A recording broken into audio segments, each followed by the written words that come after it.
Let me show you where the Bible was changed with one express purpose in mind, to degrade women.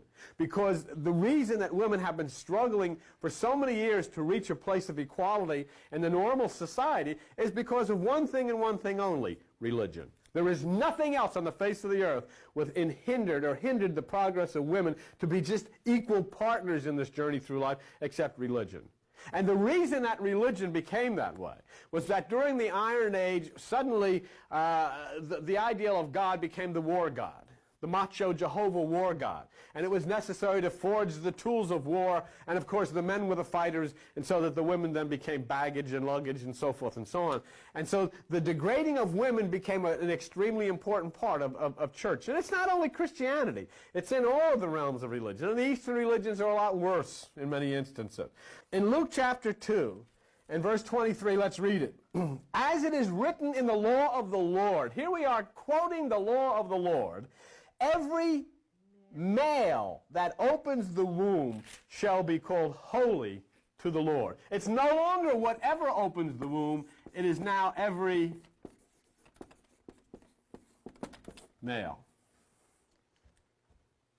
So there's change right before your eyes. Here is where you see in the New Testament somebody deliberately changed the word of the Old Testament with a social purpose in mind, and that was to degrade women. And it's in the Bible. And I'll tell you something.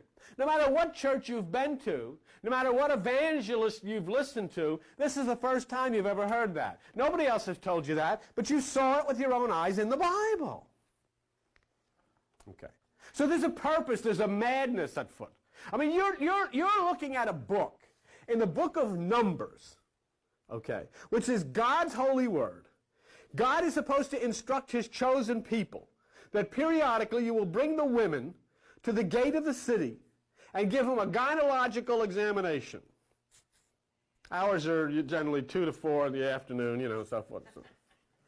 If the young lady fails to pass the gynecological examination and show evidences of virginity, then you bring the men of the town out and they stone her to death, hit her in the head with rocks.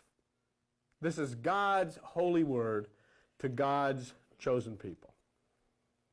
Here you have several situations in the Old Testament of rabble knocking on the door and saying, send out the angels or send out the men that you have in there. And the people inside saying, no, we will not send out the angels. No, we will not send out the men. Here, take our daughters, take our wives, do whatever you want with them.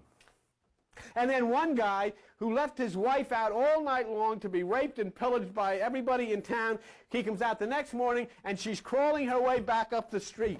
You know, staggering up, falls on her face, reaching out to him. He says, will you get up? I'm going to be late. Get up. I got to get back. She dies, this poor wretch. You know what he does? He cuts her body up into 12 equal parts and sends one part to each of the 12 tribes. Little memento of that great evening. You think tailhook was something? It was nothing compared to God's holy word. It's great.